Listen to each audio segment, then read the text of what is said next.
My name is Emily Cartwright and I'm 34 years old. 6 years ago, my sister told my parents I had dropped out of medical school. She lied, and that single lie cost me my entire family. They cut me off completely. They blocked my number. They missed my residency graduation. They weren't there for my wedding. For 6 years, I was nobody's daughter. Then last month, my sister was rushed into the emergency room, bleeding, unconscious, fighting for her life. The trauma team paged the chief surgeon. The doors opened, and when my mother saw the name on the white coat walking toward her daughter's stretcher, she gripped my father's arm so hard it left bruises. Before we get into this, please take a moment to like and subscribe. But only if this story truly resonates with you. And drop your location and local time in the comments. I want to know where you are right now. Now, let me take you back to the fall of 2018. To a kitchen table in Providence, Rhode Island. To the last time my father ever looked at me with pride. Growing up, there were 2 daughters in the Cartwright house, but only one who truly mattered. My sister Lauren is 4 years older. She came out of the womb performing school plays, student government, the girl who could talk to any adult at any dinner party and make them laugh. My parents, Robert and Susan Cartwright, solid middle-class folks from Providence, adored her for it. Dad ran a manufacturing plant. Mom did part-time accounting. They valued 2 things above everything else: appearances and obedience. Lauren delivered both flawlessly every single day. I was the quiet one. The one with my nose buried in a biology textbook at Thanksgiving while Lauren commanded the table. I wasn't rebellious. I wasn't difficult. I was simply invisible. There's a difference between being forgotten and never being seen in the first place. Here's a small example. 8th grade, I made it to the state science fair, the only kid from our school. Same weekend, Lauren had a community theater performance. One guess where my parents went. When I came home with a second-place ribbon, Dad glanced at it and said, "That's nice, Em." He didn't ask what my project was about. He never did. I told myself it didn't hurt. I told myself I didn't need the attention. I poured everything into my grades, my AP classes, my applications. I figured if I couldn't be the daughter they noticed, I'd be the daughter they couldn't ignore. And for one brief shining moment, I was. The day I got accepted into the University of Washington School of Medicine, 3,000 miles from Providence, something shifted. For the first time in my life, my father looked at me, really looked at me, and said 5 words I'd waited 19 years to hear. But I'll get to that. First, you need to understand what Lauren did when she realized the spotlight was moving. The acceptance letter came on a Tuesday in April. I remember because Lauren was visiting for the weekend. She was 26, working as a marketing coordinator at a mid-level firm in Stamford, Connecticut. Fine job, fine life. Fine was Lauren's ceiling, though she'd never admit it. Dad read the letter at the kitchen table. His eyebrows went up. University of Washington, he said slowly, like he was tasting the words. That's a real medical school. Then he looked at me. Maybe you'll make something of yourself after all, Emily. It wasn't a compliment. Not really. But it was the closest thing to one I'd ever gotten from him. And I held on to it like oxygen. Mom called Aunt Ruth that night. She called her sister. She called 2 neighbors. Emily got into medical school. Can you believe it? Her voice had a pitch I'd never heard before. Pride. Genuine, undiluted pride directed at me. At dinner, I glanced across the table at Lauren. She was smiling, but it was the kind of smile that stops at the mouth.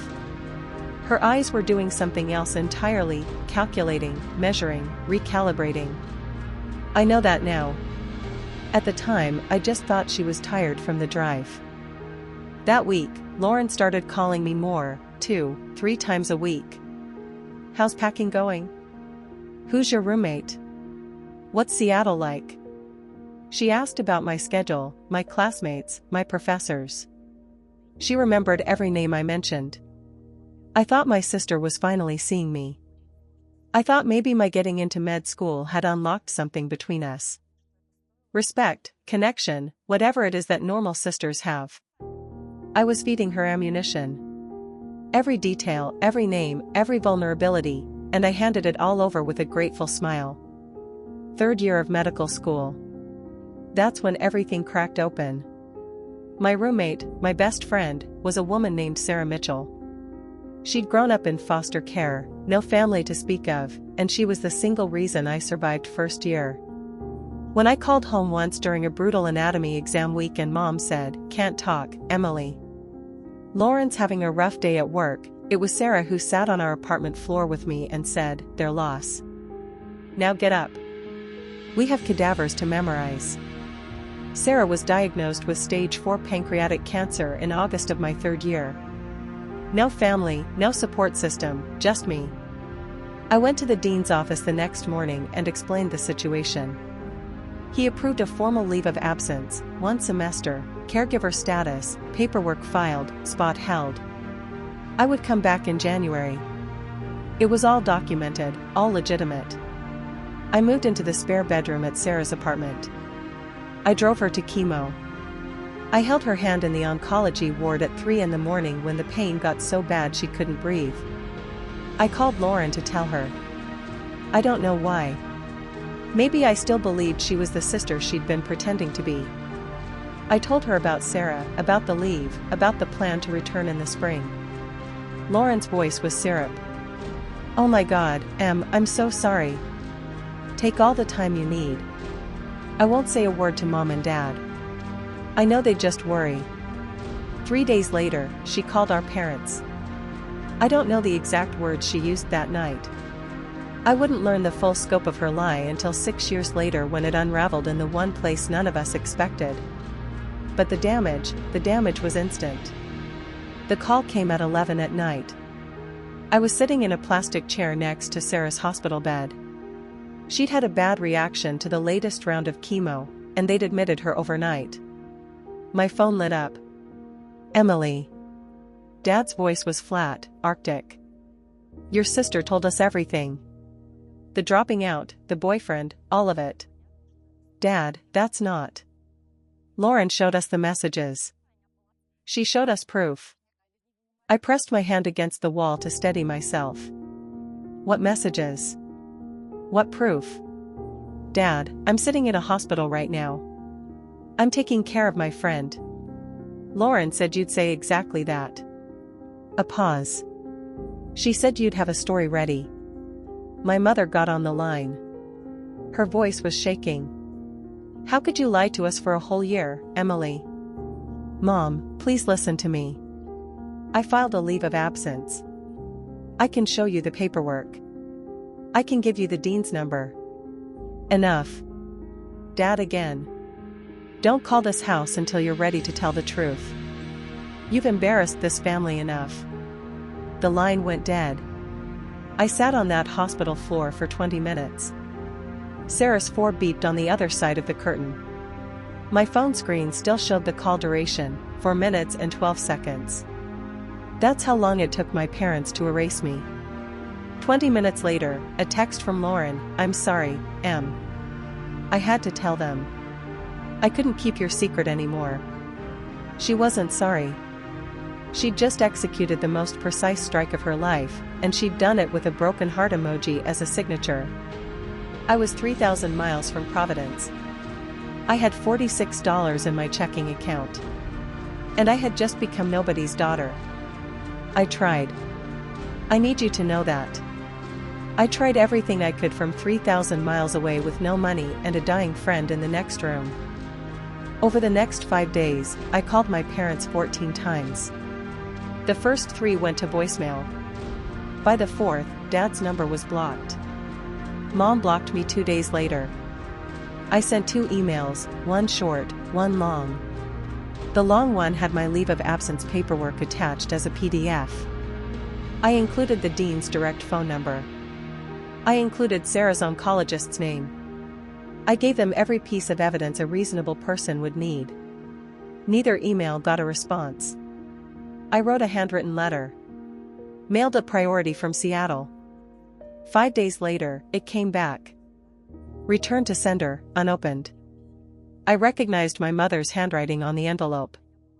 I called Aunt Ruth, Dad's younger sister, the only person in our family who'd ever treated me like I mattered equally. Ruth called Dad that same evening. I know because she called me back 40 minutes later, her voice heavy. He told me to stay out of it, sweetheart. He said, "You've made your bed." Ruth tried to tell him about the leave of absence. Dad hung up on her. 5 days. 14 calls. 2 emails. 1 letter. 1 intermediary. All of it. Every single attempt, rejected, blocked, or returned. And here's what sealed it. This wasn't new. This was the pattern of my entire life, compressed into its most brutal form. Every science fair they skipped. Every recital they forgot. Every time Lauren's version of events was accepted without question while mine was dismissed, this was just the final, loudest iteration. On the 6th day, I stopped calling. Not because I gave up, but because I realized they had chosen a long time ago. Lauren just gave them permission to stop pretending. Sarah died on a Sunday morning in December. Quiet. Just the beep of the monitor going flat and the pale winter light through the hospice window. I was the only one in the room. No one from my family called. No one knew. The one person I'd told, Lauren, was too busy tending to the lie she'd planted to care that the reason for my leave of absence had just stopped breathing. I organized a small funeral. 6 people came.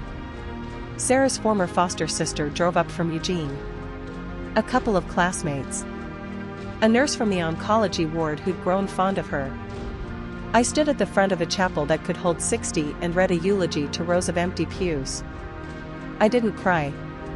Not because I wasn't broken, but because I'd been crying for 3 months straight and there was nothing left. That night, I sat alone in Sarah's apartment, our apartment. Her coffee mug was still on the counter. Her jacket still hung by the door. I opened my laptop and stared at the application to re-enroll for the spring semester. Then I found it tucked inside Sarah's copy of Grey's Anatomy, our running joke. She'd bookmarked the chapter on the pancreas with a yellow sticky note that said, "Rude was a card." Her handwriting, shaky but deliberate. "Finish what you started, Emily. Become the doctor I know you are, and don't you dare let anyone, especially your own blood, tell you who you are." She'd written it weeks before she died. She knew she wouldn't be there when I needed the push. I closed the laptop. Opened it again. Filled out the re-enrollment form. 2 options, crumble or climb. I chose to climb. Not for my parents. Not for revenge. For Sarah. And for the version of myself she believed in. I went back in January. No family support. No safety net. I picked up extra student loans.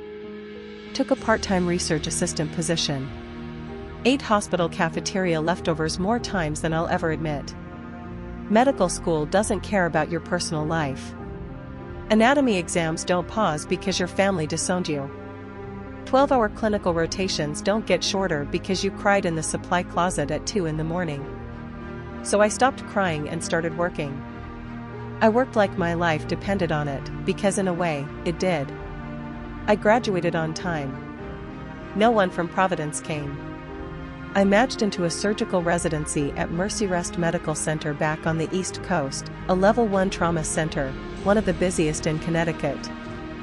That's where I met Dr. Margaret Thornton. Maggie. 59 years old, chief of surgery emeritus, built like a steel cable wrapped in a lab coat. She became the mentor I desperately needed and the mother figure I'd lost. 3rd year of residency, I met Nathan Caldwell. He was a civil rights attorney doing pro bono work at a community clinic near the hospital. Calm eyes. Dry humor. The first person I told the full story to who didn't flinch, didn't pity me, didn't try to fix it. He just listened. Then he said, "You deserve better." 4 words. That was enough. We got married on a Saturday afternoon in Maggie's backyard. 30 guests. Nathan's father walked me down the aisle. I'd sent an invitation to Providence. It came back the way my letter had, unopened. Aunt Ruth was there, though. She cried enough for two parents. After the ceremony, Maggie handed me a sealed envelope. "A nomination," she said. "Don't open it yet. You're not ready." I tucked it in my desk drawer without asking questions. 6 years passed. I became someone they wouldn't recognize. Now, I need to pause here for a second. If you've ever been in a situation where your family refused to hear your side, where the truth didn't matter because someone else's lie was louder, drop a fire in the comments. And if you think my parents are going to regret this, type karma. Let's keep going, because what happened next? Even I didn't see it coming. January, present day. I'm 34 years old. I'm the chief of trauma surgery at Mercy Rest Medical Center. I have a house in the suburbs with a porch that gets good morning light. A husband who makes me laugh every day. And a golden retriever named Hippocrates, Hippo for short, who has never once judged me for eating cereal at midnight. It's a good life. A real one. Built brick by brick with my own hands. But there's a specific kind of ache that never fully fades. It lives in the hollow space between your ribs, right where family is supposed to be. I don't wake up crying anymore. I don't check my phone hoping for a Providence area code. But every Thanksgiving, there's a moment, just a flash, where I set the table and count the plates and feel the absence like a phantom limb. Aunt Ruth still calls every Sunday. She's my thread back to that world. I never ask about them, but I always listen when she volunteers information. Mom and Dad are healthy. Lauren got divorced 2 years ago. She's selling medical devices now. The irony is not lost on me. Last week, Ruth called with something different in her voice. Cautious. "Emily, there's something I need to tell you about Lauren. Something concerning." Before she could finish, my hospital pager went off. Trauma activation. I told Ruth I'd call her back. I never got the chance, because what Ruth was trying to tell me was already on its way. Hurtling down I-91 at 60 miles per hour in a sedan that was about to run a red light. And within the hour, the thing Ruth was warning me about would be lying on my operating table, bleeding out, with my parents in the waiting room and my name on the chart. I just didn't know it yet. Let me back up. Because what Lauren did wasn't a single lie. It was a campaign. Ruth had been feeding me pieces over the years, reluctantly, carefully, like she was diffusing a bomb one wire at a time. And the picture she painted was worse than I'd imagined. For 6 years, Lauren maintained the narrative. At every Thanksgiving, every Christmas, every family gathering, she performed the role of the grieving older sister. "We don't really talk about Emily," she'd tell cousins.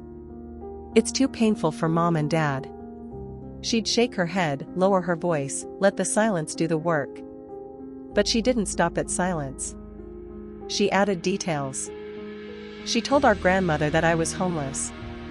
She told Uncle Pete's wife that she'd heard from mutual friends I was in and out of rehab. She told our mother on Christmas Eve 3 years ago that she had tried to reach out to me and I had refused, that I was the one who cut them off. She flipped the entire story. She said at Thanksgiving, Ruth told me once, her voice tight with fury, "I begged Emily to come home. She won't even answer my calls. I think she hates us." Meanwhile, I was 3 floors deep in an operating room, saving a teenager's life. The genius of it, and I use that word with disgust, was that Lauren didn't need my parents to forget me. She needed them to believe I had abandoned them. That way, their grief became proof.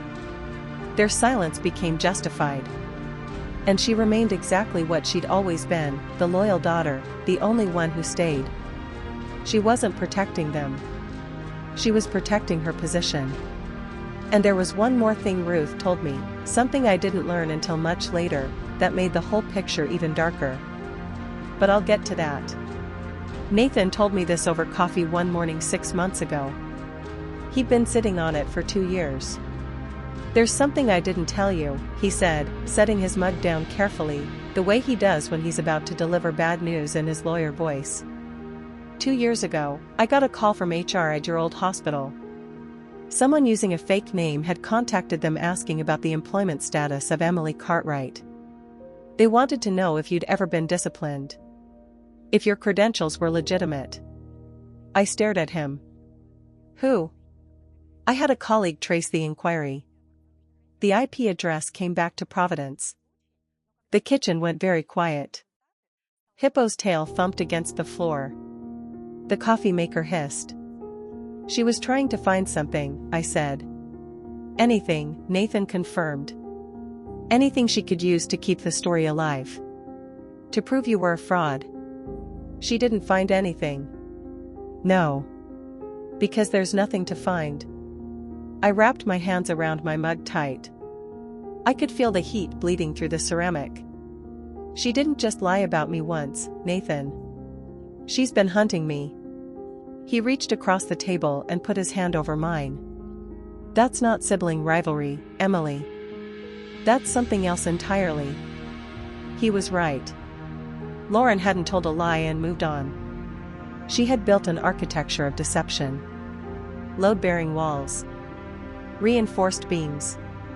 And she'd spent 6 years making sure none of them cracked.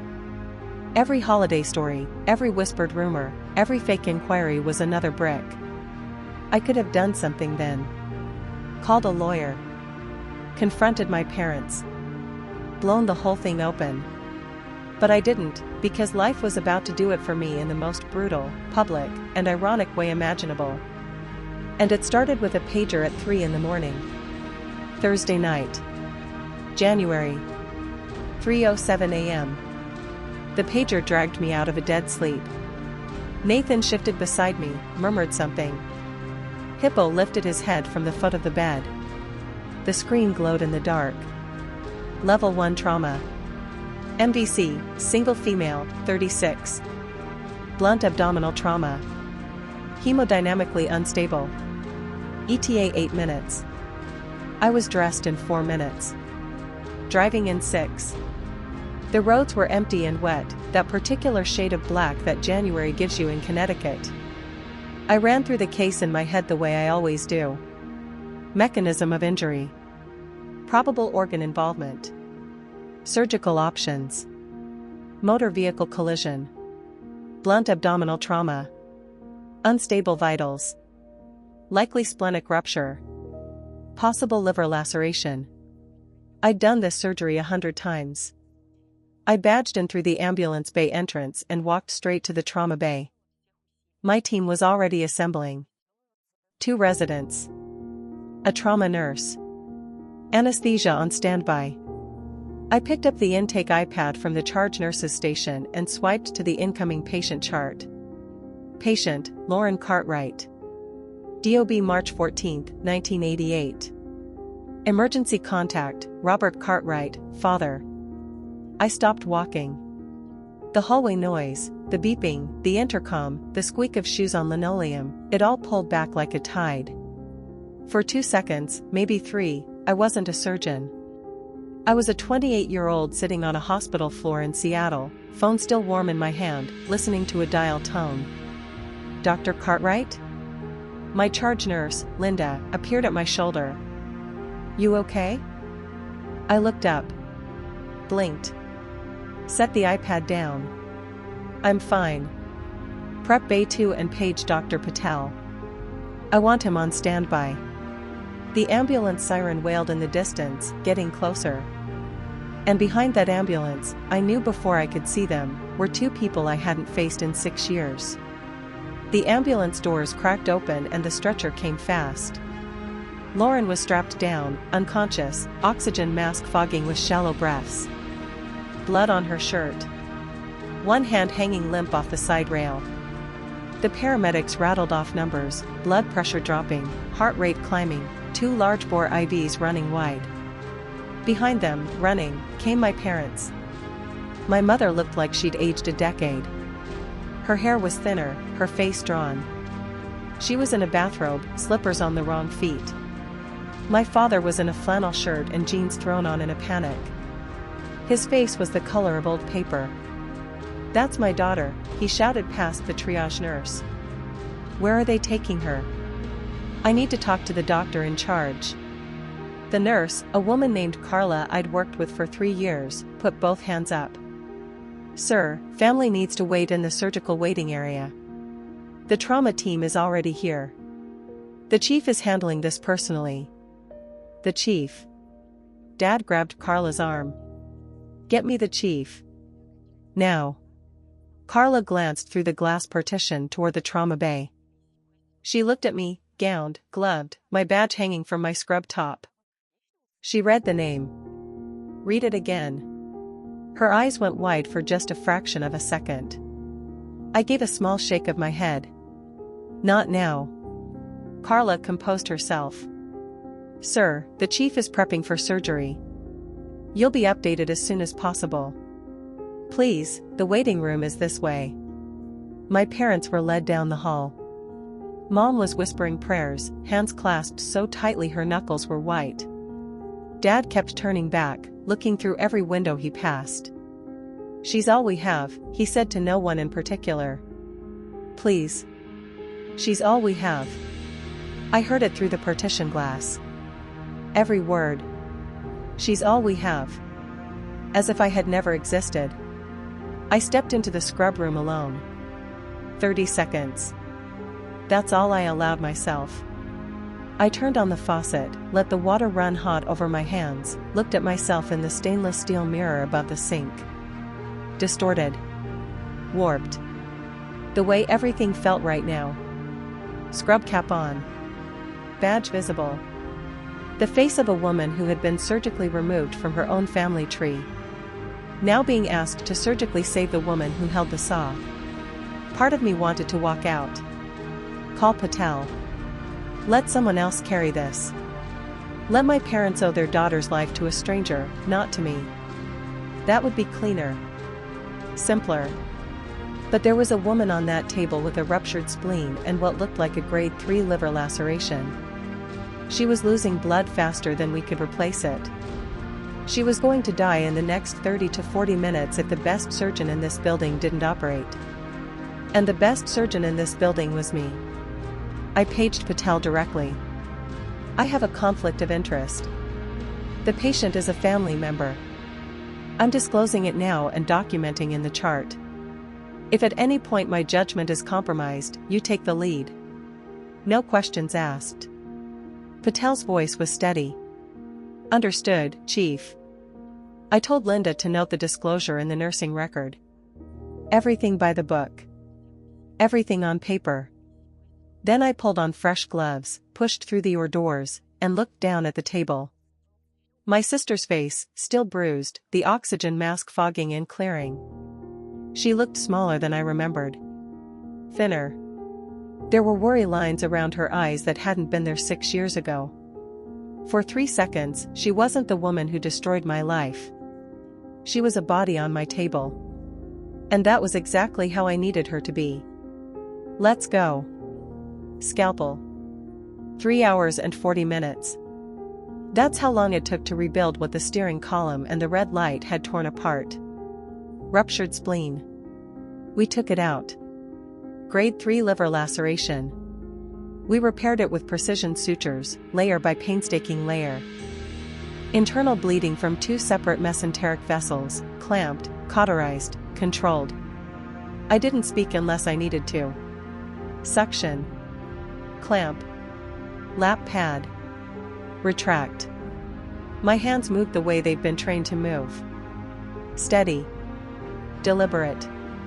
Fast when speed mattered, slow when precision mattered more. The residents watched. They always watched during my cases. I could feel their attention sharpen when the liver repair got tricky. I didn't falter. I couldn't afford to. At 6:48 a.m., I placed the final closing stitch. Lauren's vitals were stable. BP normalized. Output clear. She was alive. Dr. Patel, who'd been standing silently in the corner the entire time, pulled his mask down. "Emily," he said quietly. "That was flawless. You want me to talk to the family?"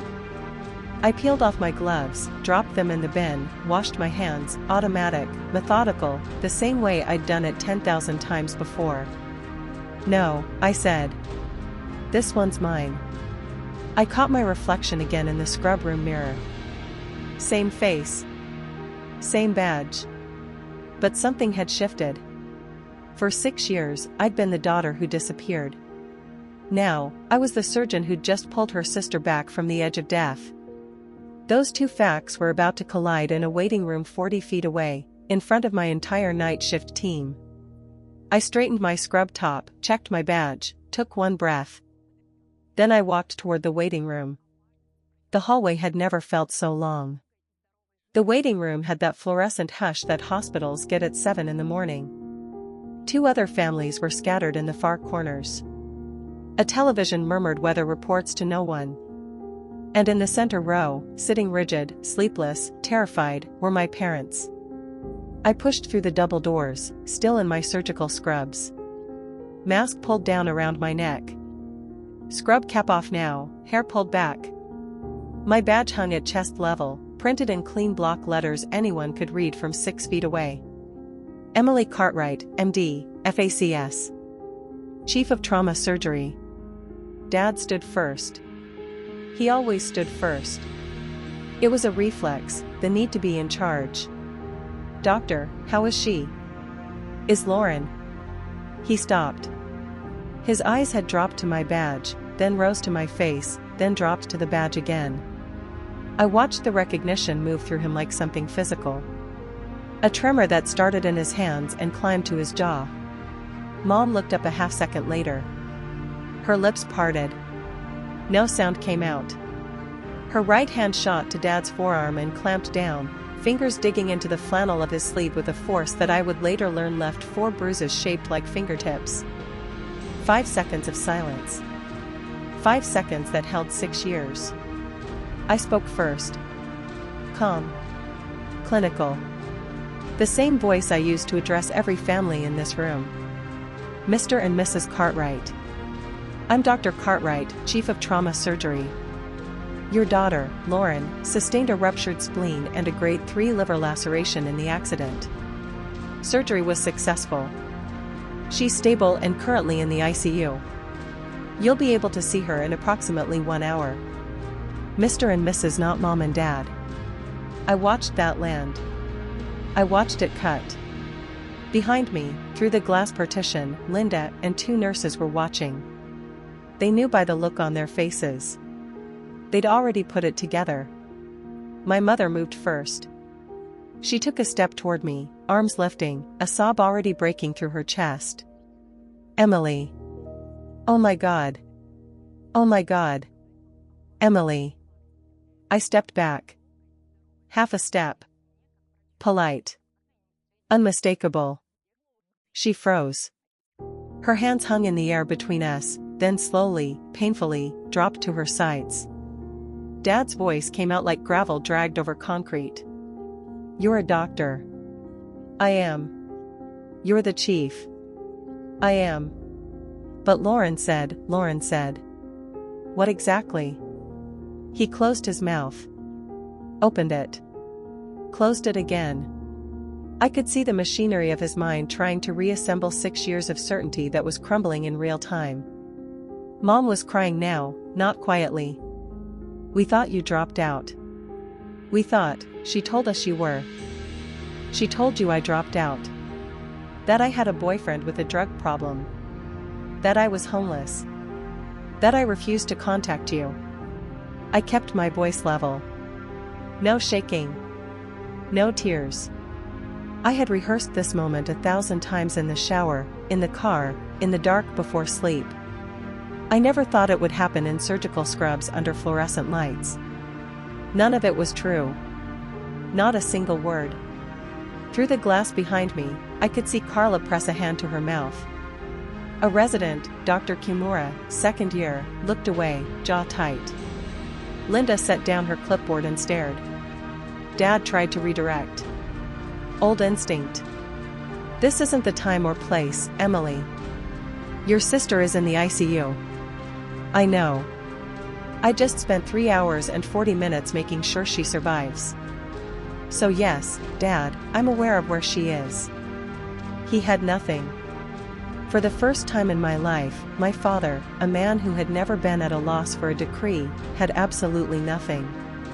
The silence was doing the work I never could. 6 years of blocked calls, returned letters, ignored emails. None of it had made a dent. But standing here, alive and accomplished and wearing the proof on my chest, that was louder than anything I could have written in a letter. Mom reached for the back of a chair to steady herself. The letters, she whispered. You said you sent letters. 2 emails with my leave of absence paperwork attached. 1 handwritten letter mailed priority. You sent it back unopened. I recognized your handwriting on the envelope. She pressed her fist against her mouth. Dad stared at the floor. I called 14 times in 5 days. I asked Aunt Ruth to talk to you. You told her to stay out of it. I wasn't accusing. I was reciting. These were facts. And facts don't need volume. Then Linda appeared at the door. She didn't know the full story. Not yet. But she had hospital business. Dr. Cartwright, I'm sorry to interrupt. The board chair saw the overnight trauma log.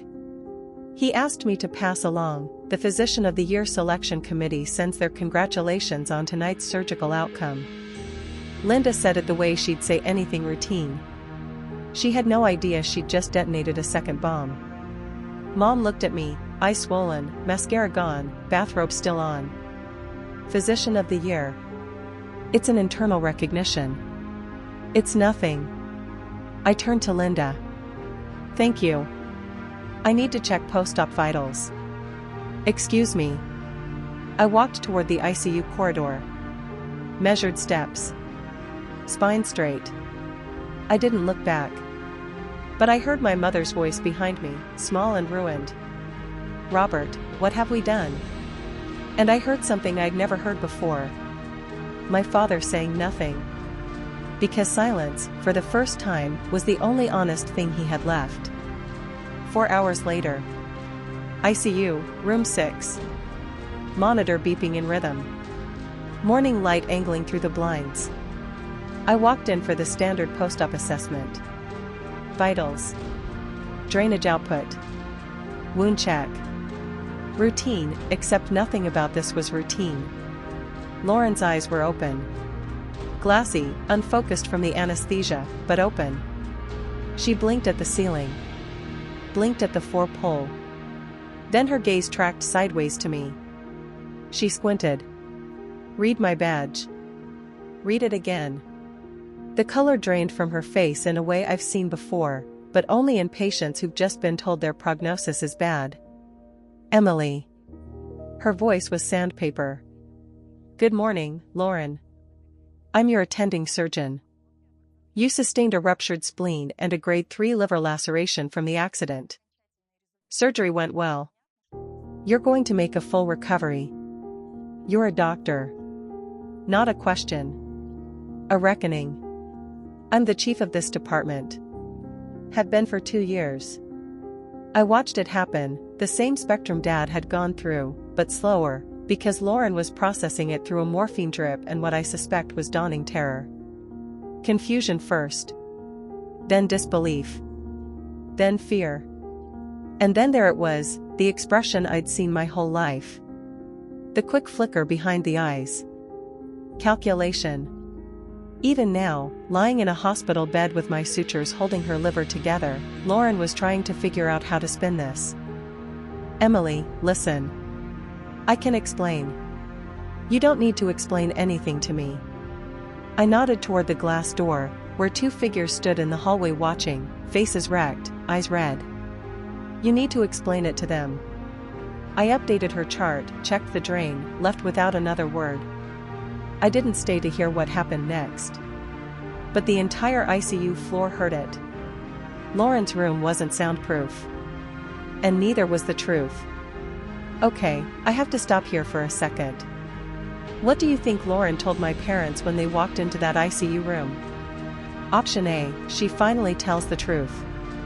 Option B, she doubles down on the lie. Option C, she plays the victim again. Drop your answer in the comments. And if you haven't subscribed yet, now is the time, because the next part of the story is where everything comes crashing down. I learned what happened from Linda, who heard it from the ICU nurse who heard it through the glass. If you guessed option C, congratulations. You know my sister. The moment my parents walked in, Lauren started crying. Big, heaving sobs that pulled at her stitches and made the heart monitor spike. Mom, Dad, you have to believe me. I never meant for it to go this far. I was scared for her. Dad stood at the foot of the bed. His voice was barely controlled. Lauren. Emily is a surgeon. She's the chief of trauma surgery at this hospital. I didn't know that. She said she sent letters. Emails. She called 14 times. She asked Ruth to intervene. Mom's voice was flat, hollow. Is that true? She's exaggerating. You know how she... Ruth tried to tell us. Dad again, and this time his voice cracked. Not from sadness, but from the structural failure of everything he'd believed for 6 years. 2 years ago, Ruth called and said Emily was in residency. A surgeon. You told us Ruth was lying. That she was just trying to cause drama. Ruth doesn't know the whole story. What is the full story, Lauren? Mom was screaming now. In an ICU. The nurse at the station outside flinched. 2 rooms down, a patient's visitor looked up from their phone.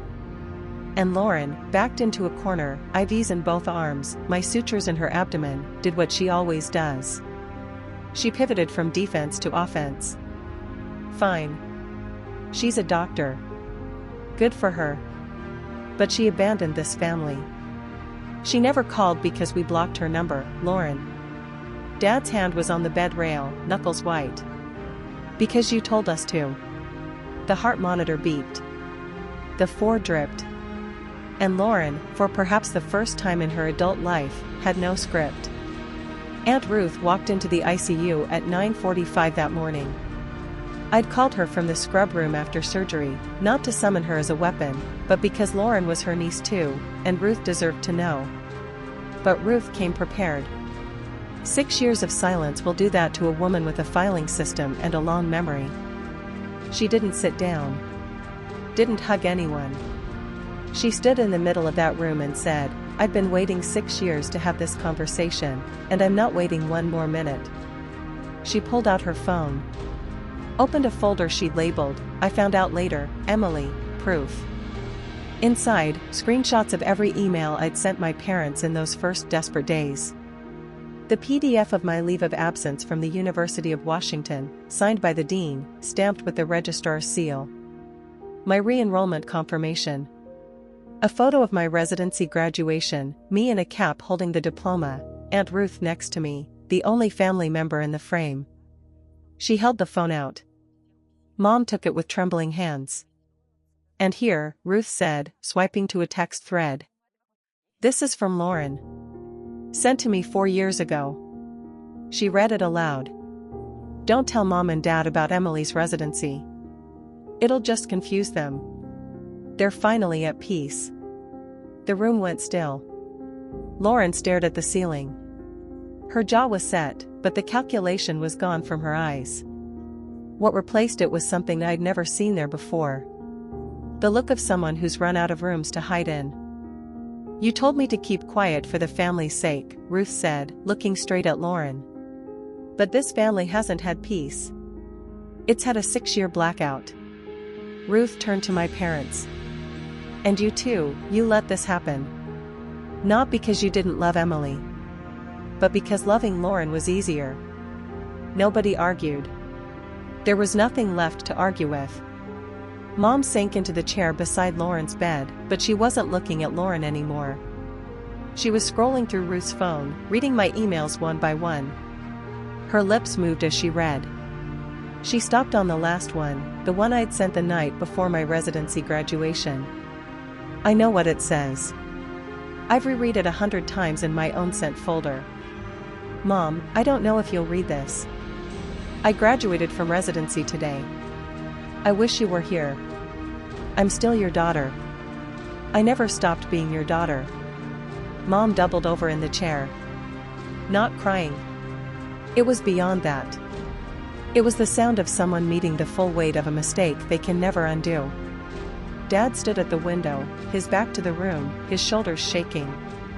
Aunt Ruth told me later it was the first time she had ever seen her older brother cry in 64 years. Not once. Not at their mother's funeral. Not when his business nearly went under. Not ever. He cried now, silently, facing the parking lot, while the monitor beeped behind him. Lauren lay in the bed. She'd stopped talking. The floor dripped. Her eyes were fixed on a point on the ceiling. There was nothing left to perform. No audience that would believe her. The persona she'd worn for 38 years was lying in pieces on the linoleum, and no amount of charm or tears or clever reframing was going to put it back together. You missed her wedding, Robert. Ruth's voice was quiet now. Spent. Nathan's father walked her down the aisle. Do you understand what that means? Dad didn't turn from the window, but he spoke. 4 words, low, cracked down the center. What have we done? Not a question. He wasn't asking. He was convicting. And knowing the truth and knowing what to do with it, those are 2 very different things. I came back that afternoon. End of my shift. 22 hours since the pager woke me. But who's counting? My parents were still there. Of course they were. Where else would they go? Back to the house where they'd spent 6 years pretending they only had one daughter.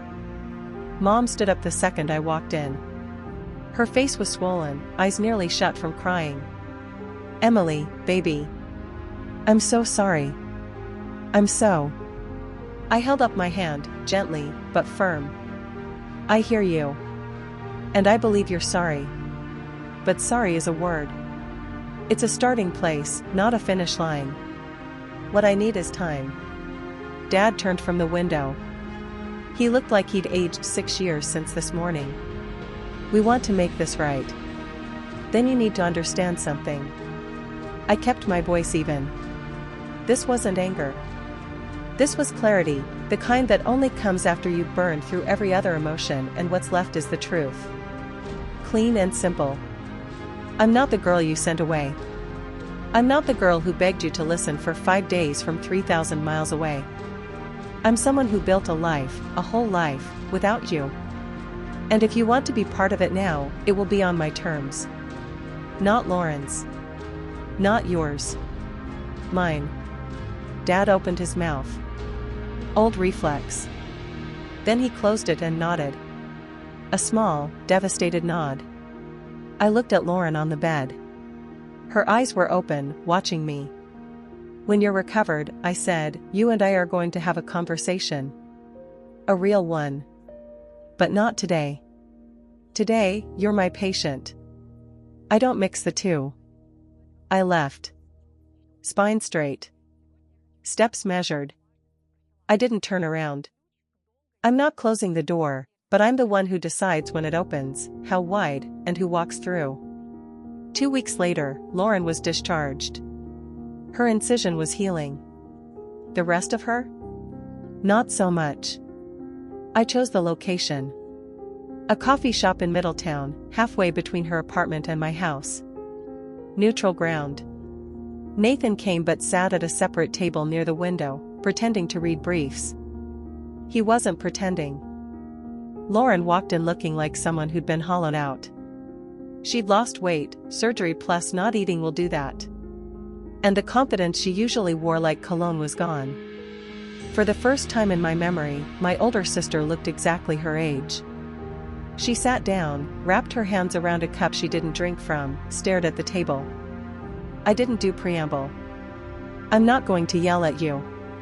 I'm not going to list every lie. You know what you did. What I want to know is why. Silence. Long enough that the barista called someone's name and it echoed off the walls. Then, quiet. Because you were going to be everything I wasn't. And I couldn't handle it. I let that sit. That's honest. First honest thing you've said to me in over a decade. I'm sorry, Emily. I know you are. But sorry doesn't give me back the years. Sorry doesn't put Dad at my wedding. Sorry doesn't unsend that box Mom shipped back to me, my high school graduation things returned like I was dead to her. She looked away. Her eyes were wet. Real tears. I know the difference now. Then she said something I wasn't expecting. I also called your medical school twice. I tried to get them to revoke your leave of absence. I told them you'd fabricated the caregiver documents. The coffee shop hummed around us. I stared at her. Your dean wouldn't listen to me. He protected you. He didn't protect me, Lauren. He believed the truth. That's not the same thing. I leaned back in my chair, took a breath. This was the part I'd mapped out the night before, sitting on the kitchen floor with Hippo's head in my lap while Nathan reviewed it with me like a closing argument. I'm not cutting you out of my life, I said. But I'm setting conditions. Lauren nodded. Small. Defeated. You will tell the truth. The full truth. To every family member you lied to. Every aunt, every uncle, every cousin who spent 6 years thinking I was in rehab or living on the street. You will correct every single story. I will. And you'll do it in writing. An email to the family group, all 47 people. Ruth will confirm everyone receives it. Another nod. I met with my parents separately the following week. Nathan drove me. We sat at their kitchen table, the same table where Dad had read my acceptance letter all those years ago. The same table where Lauren had smiled with just her mouth. I'm open to rebuilding, I said. But I need you to go to family counseling. Both of you. Not for me, for yourselves. You need to understand why you believed a lie about your own daughter and never once picked up the phone to check. Dad's jaw tightened. We don't do that in this family. That's exactly why we're here, Dad. Mom put her hand on his arm gently. Robert, please. He looked at her. Looked at me. Something behind his eyes cracked. Not open, not yet, but cracked. Fine. I stood to leave, then turned back. One more thing. Nathan's father walked me down the aisle. That happened. We can't undo it. But if you want to know your future grandchildren, you start now. Not with grand gestures. With consistency. Apologies expire. Boundaries don't. That's the difference between sentiment and structure. 1 month later, the Physician of the Year Gala. 200 people in the ballroom of the Hartford Marquis Hotel. Surgeons, department heads, hospital administrators, donors, board members. Crystal glasses clinking. Name tags on lanyards. A string quartet playing something classical that nobody was listening to. I wore a simple black dress. Nathan was at a front table, looking like he'd been born in a suit. Maggie Thornton sat beside him, arms crossed, the faintest smile on her face, the one she reserves for moments she's been engineering for years. The MC stepped to the podium. This year's Physician of the Year, a surgeon whose clinical excellence, composure under pressure, and commitment to her patients have set a new standard for this institution. Dr. Emily Cartwright, Chief of Trauma Surgery. Applause. Standing ovation from the surgical staff who'd seen me work. I walked to the stage. Spotlight warm. Podium solid under my hands. I kept it short. 6 years ago, I almost quit. Not because I couldn't do the work, but because I lost the people I thought I needed to keep going. What I learned is that the people you need aren't always the ones you're born to. Sometimes they're the ones who choose you. I looked at Maggie. At Nathan. At my team in the third row. Then I looked at the back of the ballroom. Last row. 2 seats Ruth had quietly arranged. My parents. Mom in a navy dress she'd probably bought that week. Dad in a tie he clearly hated. Both sitting with their hands in their laps, looking up at the stage with expressions I can only describe as grief and pride waging war on the same face. And sometimes, I said, the ones you're born to find their way back. Late. But here. Mom covered her mouth. Dad stood. Applause filled the rest. After the gala, Dad found Nathan near the coat check. He stood in front of my husband for a long moment. I owe you an apology. I should have been the one. Nathan, gracious to his core, extended his hand. With all due respect, sir, you should have been a lot of things. But we're here now. They shook hands. Dad's eyes were red. He didn't let go right away. Lauren sent the email on a Wednesday night. Ruth confirmed delivery to all 47 addresses. I didn't read it until the next morning. Nathan brought me coffee and set the laptop on the kitchen table without a word. He knows when to give me space. It was 3 paragraphs. No excuses. No flowery language. Just the facts laid bare. She had lied about my leaving medical school. She had fabricated evidence. She had maintained the deception for 6 years. She had deliberately prevented our parents from learning the truth. She ended with, "Emily never abandoned this family." I made sure they believed she did. That is entirely on me. The responses came in waves. Uncle Pete's wife called Ruth in tears. She'd repeated Lauren's rehab story at a book club 3 years ago. Cousin David in Vermont sent Lauren a one-line reply, "I don't know who you are anymore." Our grandmother, Nana June, 87, the matriarch who'd stopped asking about me at Thanksgiving because Lauren told her it was too painful, called me directly. "I'm 87 years old," she said, her voice paper-thin but furious. "And I have never been lied to so thoroughly by my own blood. Emily, forgive an old woman for not seeing it." "There's nothing to forgive, Nana. You were lied to. We all were. Nobody organized a boycott of Lauren. Nobody sent group texts declaring her dead to them. But the trust she'd stockpiled, the currency she'd been spending for 38 years, was gone. You could feel it in the silence after her email. In the replies that didn't come. In the invitations that quietly stopped arriving. No one punished Lauren. They just stopped believing her. And for someone who'd built her entire identity on being believed, that was punishment enough. My parents started counseling in February. A therapist in West Hartford named Dr. Rena, calm, direct, the kind of woman who doesn't let you dodge a question. Mom took to it immediately. She'd been carrying the weight of her passivity like a stone in her coat pocket. The first time Dr. Rena named it, enabling through silence, Mom broke down in the office and didn't stop crying for 40 minutes. That's what Ruth told me. I wasn't there. It wasn't my session to witness. Dad struggled. He went.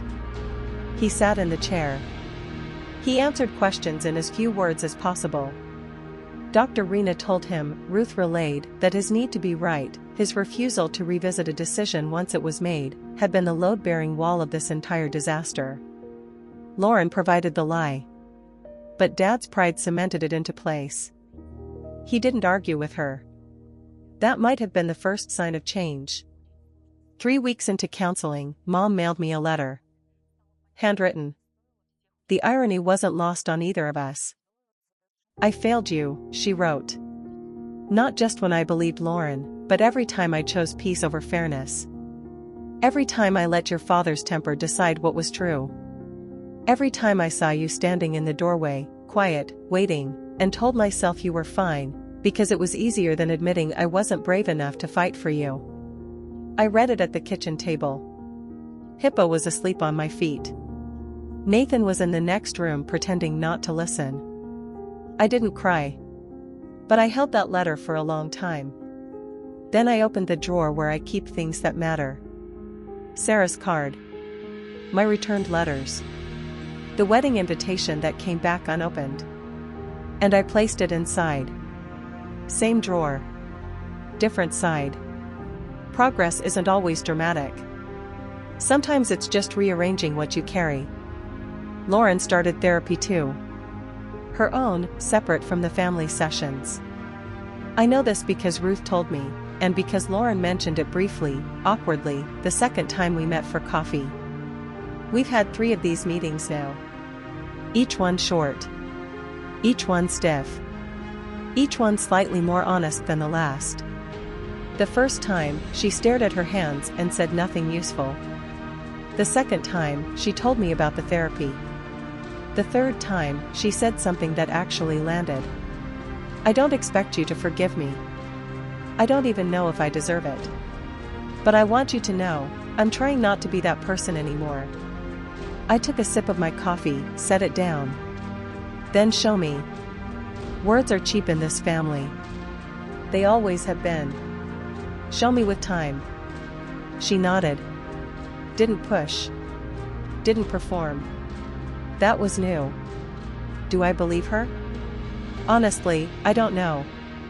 I've spent a lifetime reading Lauren's performances, and I'm still not sure where her acting ends and her actual self begins. Maybe she's not sure either. Maybe that's what the therapy is for. But I believe in the possibility of change. That's all I can offer right now. She carries my surgical scar on her body. 7 inches on her left upper abdomen, fading from red to white over the coming year. Every time she gets dressed, every time she catches her reflection, she'll see the mark left by the sister she tried to erase. The sister who, when it mattered most, held a scalpel with steady hands and chose the oath over the anger. I carry her damage in my memory. 6 years of silence, lodged somewhere between my ribs. We're even. In the strangest, most painful way 2 sisters can be even. And maybe, with enough time, enough real, unglamorous, consistent time, we'll find our way to something that isn't even. Something better. Something new. I'm sitting in my office at Mercyrest. It's late. The hallway outside is quiet. That particular stillness hospitals have after the last visitors leave and before the night shift energy kicks in. My nameplate is on the door. My diplomas are on the wall, not because I need to see them, but because the residents do. On my desk, a framed wedding photo. Nathan, Maggie, Aunt Ruth. 30 guests. A backyard in October light. No parents in the frame. But on the bookshelf next to it, a new photo. Taken 3 weeks ago. Mom and Dad standing on my front porch, coats on, looking slightly lost. Dad's hands are in his pockets. Mom is mid-smile, trying too hard, but trying. It's awkward. It's imperfect. It's real. If you're watching this and you see yourself in my story, whether you're the one who was silenced or the one who did the silencing, I want to tell you something. The truth doesn't expire. It doesn't matter if it takes 5 days or 6 years. The truth has a patient way of showing up exactly when it's needed most. You can't rush it. But you can't outrun it either. I didn't get revenge on my sister. I didn't need revenge. I became someone who didn't need it. And that turned out to be the most devastating response of all. Not a scheme. Not a plan. Just a life lived fully on my own terms. And if you're waiting for your family to see you, really see you, stop waiting. See yourself first. Build the life you deserve with the people who show up. And when the others finally turn around, let them find a door that you control. You decide when it opens. You decide how wide. You decide who walks through. That's not revenge. That's architecture. Sunday morning. First week of February. Light snow falling outside the kitchen window. The kind that doesn't stick, but makes everything look like it's being gently forgiven. I'm making French toast. Nathan is grinding coffee beans, singing off-key to something on the radio. Hippo is stationed under the table, optimistic about crumbs. The doorbell rings. I wipe my hands on a towel and open the front door. Mom and Dad are standing on the porch in their winter coats. Dad is holding a bottle of orange juice like he's not sure what to do with his hands. Mom has a tin of homemade cookies, her shortbread, the ones she used to make for every school event of Lauren's, and none of mine. "Hi," Mom says. Nervous. Hopeful. "Come in," I say. Coffee's almost ready. Dad steps inside, looks around the kitchen like he's cataloging everything. The house he's never been in. The life he almost never knew existed. He clears his throat. "Can I help with anything?" I look at him. My father. 64 years old. Standing in my kitchen for the first time. Asking permission to be useful. "You can set the table, Dad." He nods. Goes to the cabinet I point to. Takes out plates. Counts them. Looks at me. 4. 4. He sets them down one by one, carefully, like they might break if he's not gentle. Nathan hands him coffee. Mom hugs me at the stove. Not a dramatic movie hug, just a quiet one. Arms around me. Forehead against my shoulder. No words. Holding on. Hippo thumps his tail. Snow falls outside. The French toast sizzles. It's not perfect. It's not the childhood I deserved or the reconciliation movies promise. But it's real. And real is more than I had for a very long time. My name is Emily Cartwright. I'm 34 years old. And I am finally, slowly, carefully letting myself be someone's daughter again.